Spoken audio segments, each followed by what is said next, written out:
வணக்கம் Tamil total channel நேயர்களே. கேரள மாநிலத்தில் உள்ள கோயில்களுக்கும் மற்ற மாநிலத்தில் உள்ள கோயில்களுக்கும் நிறைய வேற்றுமைகள் இருக்குது. கேரள மாநிலத்தில் பார்த்திங்கன்னா சில கோயில்கள் வீட்டோட அமைப்பு மாதிரியே இருக்கும். கூரைகள் ஓடுனால் வேயப்பட்டிருக்கும்.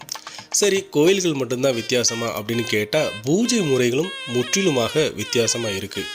பிறகு இதில் தலைமை பூசாரியை தேர்ந்தெடுக்கிறது அப்படின்னு ஒரு முறை வச்சுருக்காங்க. இதுவுமே கூட மிகவும் வித்தியாசமான ஒன்று தான். என்ன அப்படின்னு கேட்டிங்கன்னா, சபரிமலையில் மேல் சாந்தி அப்படின்னு சொல்லி ஒரு தலைமை பூசாரியை தேர்ந்தெடுக்கிறாங்க. இந்த முறை எப்படி பண்ணுறாங்க அப்படின்றத பார்க்க போகிறது தான் இந்த வீடியோ.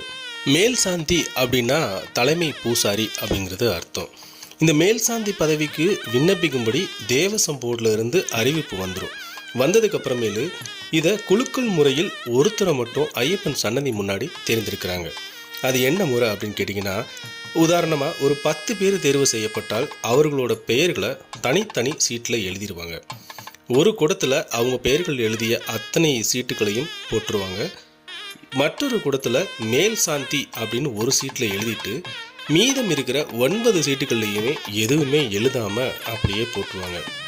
ஒரு குழந்தையை அழைத்து முதல் குடத்திலிருந்து ஒரு சீட்டை எடுப்பாங்களாம். அடுத்த குடத்திலிருந்து இன்னொரு சீட்டையும் எடுப்பாங்களாம். 2வது குடத்திலிருந்து எடுக்கப்படுற சீட்டு வெற்று சீட்டாக இருந்துச்சு அப்படின்னா அவரை குழுக்கள்லேருந்து நீக்கிடுவாங்க. இப்படி வரிசையாக சீட்டுகளில் எடுத்துக்கிட்டே இருப்பாங்க. எந்த பேருடைய சீட்டும் இன்னொரு குடத்திலிருந்து எடுக்கப்படுற மேல் சாந்தி என்று எழுதப்பட்ட சீட்டும் ஒன்றாக சேர்ந்து வருகிறதோ அவரை தான் மேல் சாந்தியாக தேர்ந்தெடுக்கப்படுவாராம். ஐப்பசி மாதம் 1 தேதியில் குலுக்கல் நடக்கிறது.